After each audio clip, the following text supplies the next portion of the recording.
वक्त हम मौजूद हैं अनंतनाग के डाक बंगलू में, जहां बीजेपी की जानिब से एक खास प्रोग्राम मोदी जी के 11 साल के सिलसिले में डॉक्टर दरख्शां अंद्राबी, जो वक्फ बोर्ड की चेयरपर्सन भी है, प्रेस कॉन्फ्रेंस के साथ खिताब करेंगे। आपको बता दें चलूँ कि इस प्रेस कॉन्फ्रेंस का मकसद जम्मू एंड कश्मीर में तरक्की और अवामी राब्ते का पैगाम पहुँचाना है। आपको मैं ये भी बता दें चलूँ कि अगर हम प्रेस कॉन्फ्रेंस की बात करें तो प्रेस कॉन्फ्रेंस के बाद वो बाबा हैदर ऋषि, जिन्हें रिश्मत साहब के नाम से भी जाना जाता है, डॉक्टर दरख्शां अंद्राबी वहां हाजिरी देंगी। बीजेपी और मोदी सरकार के 11 साल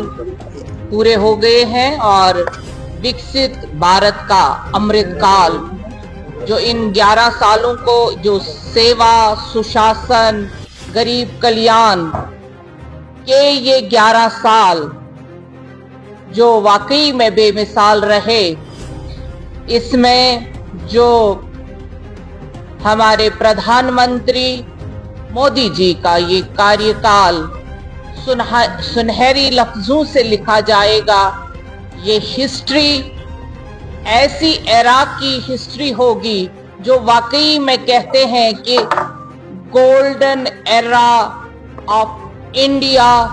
और उसमें गोल्डन वर्ड्स लिखे जाएंगे इस हिस्ट्री में। आप सब जानते हैं कि 2014 से पहले हमारे भारत में, हमारे इंडिया में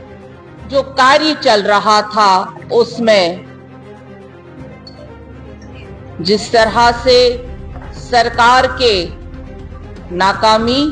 और उन सरकारों का जो कार्यकाल रहा, उसमें कितनी उंगलियां उठती थी, लेकिन 2014 के बाद जो हमारा इकोनॉमिक ग्राफ है, वो इस तरह से आहिस्ता आहिस्ता से वो किस तरह से ऊपर हो गया, वो आप देखेंगे। इकोनॉमिकली सबसे ज्यादा इम्पोर्टेंट होता है जब